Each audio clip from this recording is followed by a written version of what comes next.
Hey fellow moms, and maybe a few dads. Are you looking for some quick but more importantly achievable DIYs for your child's next birthday? We successfully completed these Pinterest-worthy tassel garlands, table runner, and paper flowers in only one evening and with only a few glasses of wine, and found them all to be worthwhile projects that will save you money and look incredible. So here are our step-by-step instructions for creating 3 beautiful and affordable birthday decorations that will complete any party. Let's start with my personal favorite based on how ridiculously easy and customizable this is, tassel garlands. Here is everything you need to get the job done. Tissue paper, twine or string, glue gun, scissors, rope to string the tassel on, and I like to include wax paper under the glue stick to protect any surface. I use twine because I like the rustic look it gives the tassel and find it easy to work with. To start, we are going to use 1 piece of tissue paper, which will make 4 tassels. With the sheet out lengthwise, fold the tissue in half, making sure the corners line up as close as possible. Then we will fold in half the other way, and 1 more time the same way. Keeping the folds at the top, we need to cut vertical strips stopping part way up the paper. I like to fold about 2 inches down from the top as a stop line. Don't worry about the strips being perfect. The great thing about tassels is that they are very forgiving in the end. When done, open up the sheet and cut along the middle fold line. We will end up with 2 ready for the next step. Unfold the remaining piece and cut along the fold line again to separate the last 2 pieces. Unfold all 4 tassels. Now we will want to roll each piece widthwise from the middle, with the cut strips hanging out of each end loosely. The tassels may get a little tangled, so gently pull them apart from each other. Next, we need to twist the middle section to keep everything secure. Create a loop with the twisted middle and set aside while we finish the remaining 3 tassels.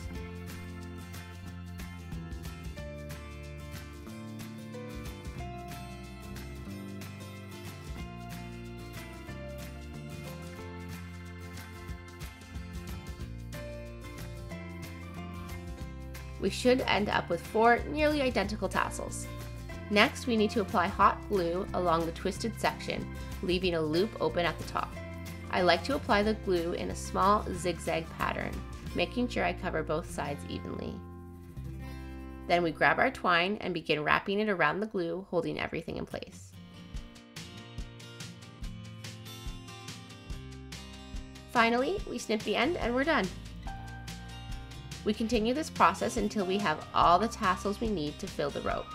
I was able to play around with other materials, such as shiny metallic paper and a plastic tablecloth because I like the color, and found them all to work out just as well. I like to play around with the arrangement of the tassels first, and when I have the pattern I like, I feed the rope through all the pieces, and we're done. I use a large sealable plastic bag to store the tassels easily. The more crinkly the ends get, the better it tends to look. Now onto what I like to call the last minute table saver. You need a roll of wax paper, again this is to protect your surface from hot glue, an assortment of doily sizes, and hot glue gun. We start with rolling out our wax paper to the required length you need for your table.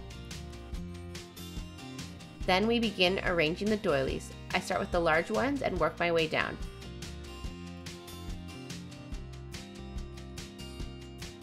I played around with the arrangement and how they overlapped until I found something I was happy with.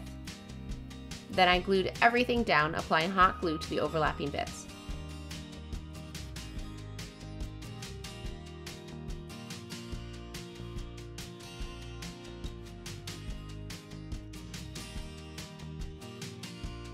Once everything's done, peel away the wax paper and you're done.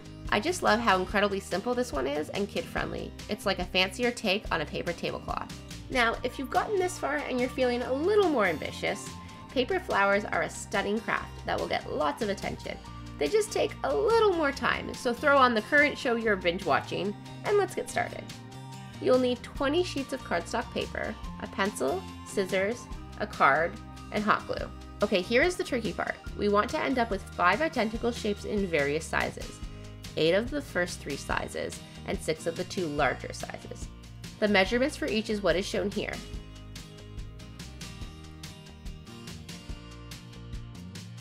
We made one of each size first and used them to trace out the remaining shapes. The 3 smallest petals can be traced on one sheet of paper. The 2 larger sizes require their own sheet per petal. Now begin cutting out all petals.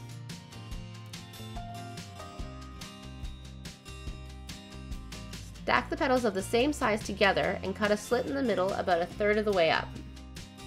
We used a card to curl the ends of each petal like so. Doing this while watching a good show is almost therapeutic. Now to assemble. Grab the hot glue gun and the smallest petal size. Make sure your curled ends are curling inward. Apply a bit of glue to one of the slit ends. Cross the other end over to make an X, allowing the petal to curl up and in as much as possible. Do the same with a second smaller petal. Apply a bit of glue on the bottom and glue the 2 petals together so that the curled ends of each are almost touching. These 2 will make the center bud. Place a dab of glue on the top of the curled ends and glue them together. You should end up with a rose-like bud. Now to grow our flower, we made another petal similar to the first 2 and added it to the side of the bud where the first 2 overlap. Repeat this for the opposite side, but this time keep the curled ends open like a blossoming flower. Continue growing your flower the same way, always applying the next petal over top of where the last 2 overlap. Add the last 2 small ones on opposite sides of the flower in the same direction as the very first 2 petals. The next size is a little different. The petals should curl out and away from you, and the slit ends are glued together like a V instead of an X, having just the very ends overlap. This allows the petal to open up more. Add the petals in a similar pattern to the first size, always doing opposite ends first and then the other side. The last 4 petals of this size will overlap the gaps.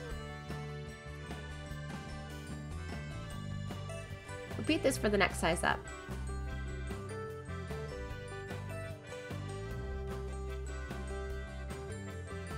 If you want various flower sizes, stopping here is a great option for a smaller flower.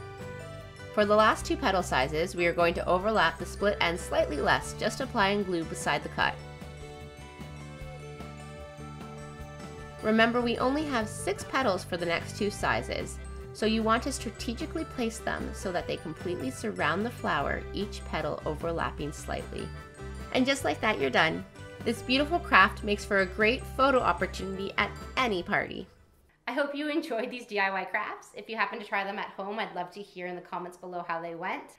Rusty's here to tell everyone to comment, like, and subscribe to our video so we can keep posting some awesome content and I can keep trying ridiculous DIY projects. Although, I don't always like to. But I'll do it. I'll do it for the YouTube, Rusty. I'll do it.